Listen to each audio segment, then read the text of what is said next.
सभे मगहिया भाई बहन के भूलेटन काका के राम राम आथिन मगहिया खबर में सुनथी देश दुनिया के खबर।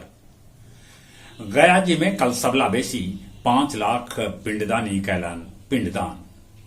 नहाय खाए के साथे आज शुरू हुए 3 दिवसीय जीवित पुत्री का बरत। वायुसेना के भेटायल LCA तेजस विमान जे हर मौसम में उड़ान भर सका है। राज्य में खोलल जाए 190 गो चार्जिंग स्टेशन। बिहार के 8 लाख एकड़ सरकारी जमीन पर अवैध कब्जा है। दिल्ली दारू मामला में आप के सांसद संजय जी हो गए गिरफ्तार। नौकरी के बदले जमीन मामला में लालू राबड़ी तेजस्वी के जमानत भेटायल।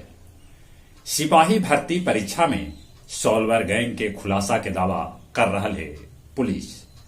सिक्किम में बदरी फटे से सैलाव में 22 गो सैनिक लापता हो गए। अमेरिकी मूल के माउंगी बावेंडी, लुइस बुश, एलेक्सी एकोमा के भेटायल रसायन विज्ञान के नोबेल पुरस्कार।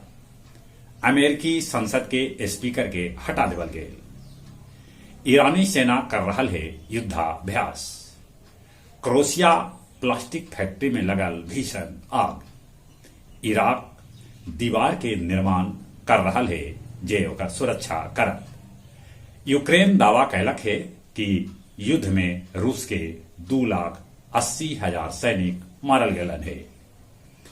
गया जिला हिंदी साहित्य सम्मेलन भवन में सम्मेलन के संरक्षक डॉक्टर विजय कुमार करण, डॉक्टर राधानंद सिंह के हीरक सम्मान से सम्मानित कल गए। वहीं भवन बनावे वाला इंजीनियर विनय कुमार सिन्हा के विशेष सम्मान से सम्मानित कल गए। गया सर्किट हाउस के अधिकारी के गाड़ी के चक्का लोग रात के खोल लेला। गया केंद्रीय कारा में बनल साबुन, फिनाइल, कपड़ा दोसर जेहल में कैल जाए सप्लाई। वनडे विश्व कप 2023 आज से पहल का मुकाबला इंग्लैंड और न्यूजीलैंड के बीच मोदी क्रिकेट स्टेडियम अहमदाबाद में खेलल जाए। 171 स्वर्ण, 94 रजत, 51 कस्य के साथ एशियाड में चीन है नंबर 1 ता 18 स्वर्ण, 31 रजत, 32 कस्य के साथ भारत नंबर 4 पर है कायम। एशियाड में पुरुष हॉकी में भारत कोरिया के 5-3 से हरा के फाइनल में जगह बना लेगा।